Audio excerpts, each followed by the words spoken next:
This is getting ridiculous. How are these UFAs still not signed going into this season? We'll break all these players down and where we think they'd best fit in the NHL. So you're not going to want to miss this episode of Hattrick HQ. But before we get into that, we just want to say that 81.8% of you guys aren't subscribed. So if you're looking for a home to daily NHL content, look no further, go down below, hit that subscribe button, become a part of the Hattrick HQ community. And with that said, let's get right into the first topic of the video today, which is how are these UFAs still not signed? And the first player we're going to talk about here is Jesse Puljujarvi. And as we take a look here at Jesse Puljujarvi, obviously still at 25 years of age, still got some potential left in him there. Last year, he played between the Edmonton Oilers and the Carolina Hurricanes, where he put up 16 points, and the year before in Edmonton, where he put up 36. And as we take a look at this article here, they say that they think the Capitals could bring Puljujarvi in on a one-year deal worth $825K.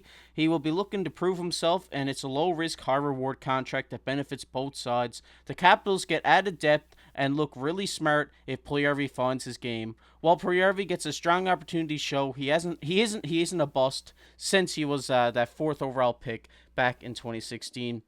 And Mark, I know me and you have done a couple videos now on Puljujarvi. I'm still kind of surprised that he is still not signed going into this season because I know this guy it has a lot of potential and he has such great talent. And I think any team would be great to pick him up, especially this Capitals team. Yeah, this is the big thing with the Capitals. They're kind of in the situation of are they rebuilding soon or are they still making these final couple pushes with Ovi? I do think they're going to keep going for it. And the GM really needs to look at these guys on maybe a high draft pick, a guy that hasn't really hit his full potential, someone on a cheap deal that can come in and outperform his contract. We've seen Puljujarvi. He has some flashes. Sometimes he goes a little down as well. But I think this is a guy that did have a lot of potential, and I think he still does have the potential. It just really comes down to can he hit this? Can he get the confidence back? And I mean, if you look at the Capitals, you have Backstrom, Kuznetsov, Ovi. These guys are going to produce at a high level, and maybe this does bring Puljujarvi just out of his shell. You could put him on the power play, be a net front present. He's still a great forward checker. You can put him in a bottom six pairing if you want, in lines if you wanted to, just to kind of get his groove back, get him back on the ice. He can still forecheck, as I said. He's still a big guy. He can still contribute a tiny bit on offense. You just really hope he hits this potential. And honestly, when I look at this guy, the more I talk about him, I know I've said this before, he'd look perfect on someone like Toronto's bottom six as well. You kind of see their top six is filled up with their talent, and the bottom six, that fourth line's kind of getting a new identity. And if you can get a new Puljujarvi, a guy that's rejuvenated, he just came off his double hit surgery. But if you get this guy in and he can produce and start to get back to what he should be, this would be a massive ad for a guy or for a team like Toronto, Washington, Carolina. I don't think he'll have a reunion there, but just kind of these teams that are strapped on cap space that could use him and hope that he finally makes this next jump in his game. Yeah, definitely. And you know what, this guy too, he's been going now without a contract this whole offseason. Once he finally gets that contract, he's going to be hyped up. He's going to be ready to go, try to play the best hockey of his career. And it's still really surprising to me that no team has picked this guy up at only 25 years old, a former fourth overall draft pick, not even to a PTO mark. I think this is ridiculous. But like they say in this article here, I do really think that the Capitals is the best fit for Jesse Puljujarvi. Because on that Carolina and Edmonton team, he never really had the opportunity to kind of fight for a top six spot. They were kind of clogged there, and I think on this Washington team, you could see him sliding up and down if he's playing well. And I really do think this would be the great fit because I do think that the Capitals are trying to get that second Stanley Cup with Ovi there, and I really hope that does happen. Yeah, like I said, it's really slim pickings right now on guys that are just getting released from their PTOs, people getting signed and just remaining free agents. So a guy like this, he was a former fourth overall pick, 25 years old. He still has a lot to show and prove in this league, but I think he knows this will be his last chance. And I think just getting into an organization, feeling welcome, and if he can get off to a hot start, I think this would rejuvenate his career and kind of help him produce. I don't think he'll be a fourth overall talent, but it's a guy that you could definitely fit into your middle six if he does continue to get better. Yeah, definitely agree with you. I think this guy's a great player. I think he could definitely find his offensive game wherever he goes. I just think this guy will be fired up to finally get a contract once it happens, and I think we'll see the best Puljujarvi we ever had this season. Hopefully, he gets signed because I'm really hyped on this guy, and I really want to see him kind of have that redemption arc. But we're gonna get into our next player here, which is everybody's favorite player, at least mine, Phill Kessel. And Phil Kessel obviously still not signed. The Iron Man. He doesn't really look like Robert Downey Jr., but he is the Iron Man. As we take a look at Phil Kessel here, he has 36 points last year with Vegas. Obviously, won the Stanley Cup with them this year. And then he played Arizona, Pittsburgh, Toronto, and Boston. Obviously, everybody knows who Phil Kessel is. One of everybody's favorite players, one of everybody's favorite personalities in the NHL. And it's crazy to me that this guy isn't signed yet either, Mark. When we were researching this, he's 8 points away from hitting 1,000 career points. Someone needs to give this guy an opportunity to hit it. Yeah, we've seen Phil. He's always been just gifted offensively. We can see he can score goals. When he was in Pittsburgh, he really showed off his playmaking. Just overall, his offensive game is so complete. With Vegas last year, he did have a down year. I think it was the lowest since his rookie season. And then we've seen him get scratched a lot during the playoff. I think this is due to just the age, his speed. He did keep his Iron Man streak. The playoffs weren't affecting that. But Phil's such an interesting thing. I think Phil will be signed if a team takes an injury to a guy maybe in your top six or maybe in your middle six as well. He's a guy that can come in. We've seen Vegas last year with him. He can still produce, not at the highest level that you want, but he's still a veteran in this league. He can still score. He's great in the locker room. And I could see a team like maybe Carolina, maybe the Rangers. There's just so many teams that could take this flyer on Phil. I think the dream of Toronto getting him might be out the window as we seem like we have the top nine filled out. But overall, I think Phil will be signed. I know he recently said in an interview that he is fine with ending the Iron Man streak. I think this is a big thing. You don't want to pick up this guy, him want this Iron Man streak to keep going. You get 40 games in, he's unplayable, and you're the bad man for sitting him and ruining the streak. But I think overall, he just loves the game. He wants to be on a team. He's a guy that can win. We do see this. We can see he can score, he can pass, and I think a contender will pick him up if an injury did happen at some point. Yeah, I definitely have to agree with you there, Mark. Obviously, you don't want to see the Iron Man streak end, but if it means him getting back in the NHL for this season, I think we'd all be happy with seeing Phil for another season. Obviously, this guy has an amazing shot, one of the best shots in the NHL over his career. Maybe up there with Ovechkin, some people might say, but obviously Ovi's on another level. But Phil is a great player. I think he would be a great fit on any team. He's been on multiple teams, so he knows what it's like to come in new to a dressing room and get adapted.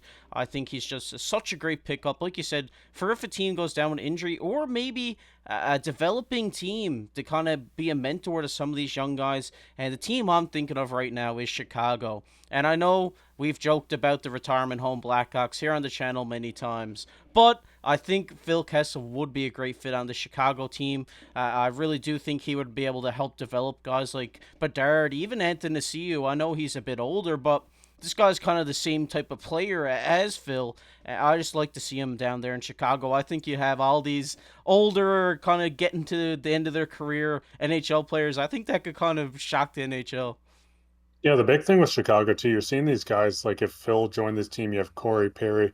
You have these older guys that we know won't be there past trade deadline. These are guys that are going to end up getting moved unless something happens and no one wants them, or the organization did want to keep them to keep developing a guy like Bedard.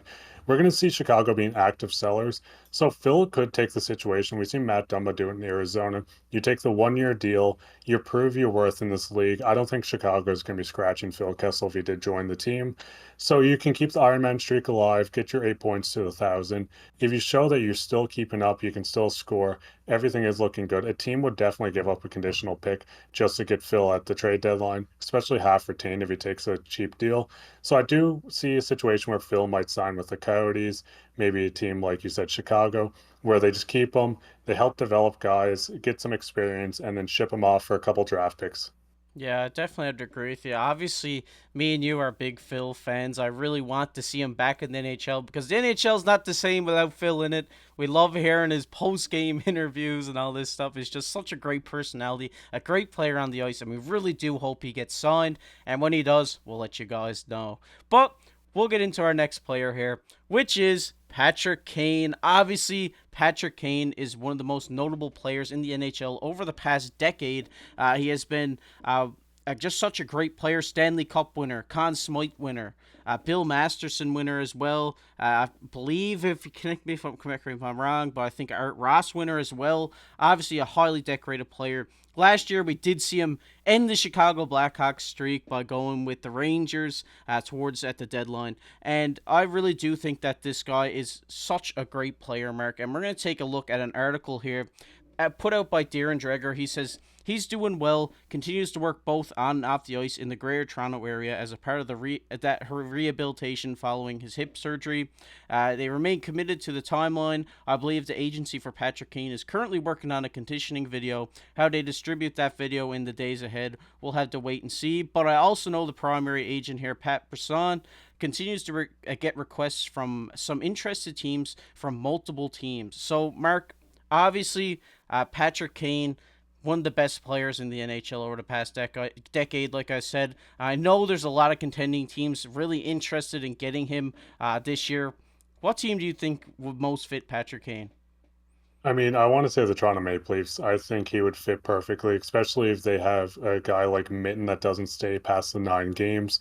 You slide Nylander back to center, you can put a guy like Kane in the top 6 or into your middle 6. But I think a strong contender for this would be Carolina. I know they have a lot of offensive power. They have probably the best defense in the league. They have a great 3 goalie rotation. But a guy like Patty Kane, he had his surgery, so he will look better than he did look last year with the Rangers. I know it was a down year, but he was dealing with injuries and he wanted to play through it before he had his surgery. So if you get a healthy Patty Kane that's even half of what he used to be, you put him on this young, poised Carolina team that already has a strong defense, so you don't really need to worry about that too much. But you just put him in here, let him produce, show off his mitts, show off his goals, his scoring, everything. I think a perfect fit would be Carolina. Yeah, I definitely agree with you there. I think Carolina could really benefit from having a guy like this. I know they've been there in the playoffs the last couple of years, and I think having a guy like Patty Kane could push them over that hump and get them into the Stanley Cup Finals. And obviously, Patrick Kane's game speaks for itself. Obviously, that guy's one of the best stick handlers we've watched over our lifetimes. That guy got a puck on a string out there. He can really a really good playmaker. Has the shot as well. And I know he is coming off that hip surgery, so it is a bit concerning. But obviously, we've seen some videos come out of him working out and everything on the ice, and he looks just fine out there. But Mark, one team that really interests me is Buffalo. I know his hometown kid would like to go back to Buffalo, and I think if Patty Kane gets thrown on this Buffalo roster, I think they could really become playoff contenders. Yeah, no, Buffalo would be a great spot for him too. Like you said, it's his hometown. This is a young team that could use a guy like this. I also wouldn't be surprised if he had a reunion with the Rangers once healthy and he signs again. But I think Buffalo's a strong chance. Like I said, Carolina, you have the Rangers. You could have a sneaky team, maybe like Ottawa, if they can figure out their cap space, a team like the Leafs. There's so many options, especially if this guy gets medical clearance. He looks a lot better than last year. He's a veteran you can bring into your team just to produce, put him on the power play, and just mentor these younger guys. Montreal, you didn't forgot to mention Montreal, but can you imagine Caulfield, Suzuki, and Patty Kane as your top line? That would be amazing. But like I said, delusional Habs fan here. But I do really think that Buffalo or Carolina will be the front runners. I know we did discuss Detroit in a previous video as well. I think all these three teams could really benefit from a guy like Patty Kane and could really push them over that hump into being deep playoff contenders. But we're gonna get into everybody's favorite topic, which is comment of the day. And the comment of the day today goes to MK. They say, I'm a season ticket holder for the Kamloops Blazers, so I've gotten to watch a lot of Mitten. He's a great player on and off the ice, so I'm happy for the kid. Obviously, thanks for your support, MK. Really appreciate it. I know me and Mark are really high on Fraser Minton right now. I think he's going to be such a great player in this Toronto roster. We do really think he's going to make that opening night roster. Yeah, with Kamloops, that's an awesome team to have season tickets for. I feel bad saying this, but I hope you don't get to see him play for Kamloops this year. I hope he stays with the Leafs. He keeps producing on this third line. I hope the Blazers have a great year, but I think Minton deserves to be on the Leafs. I love him stapled onto this third line, and I hope this kid can get 82 games in the NHL. Yeah, definitely. It's always great being a season ticket holder for these junior teams. Get to see all these guys coming up. I'm sure in Kamloops you've seen a lot of NHLers go through there, so that must just be awesome to see. But if you guys enjoyed this video, make sure to go down below, hit that like button, hit that subscribe button. We're trying to hit 2,000 subscribers before the season starts, so I really appreciate it if you went down, hit subscribe. And if you enjoy the NHL, make sure to watch this video coming up on this screen on your screen right now. We really appreciate it. Me and Mark have been pumping out videos pretty consistently here, and we appreciate all the support from you guys. But I've been KC alongside my co-host Mark Pye. Keep your stick on the ice.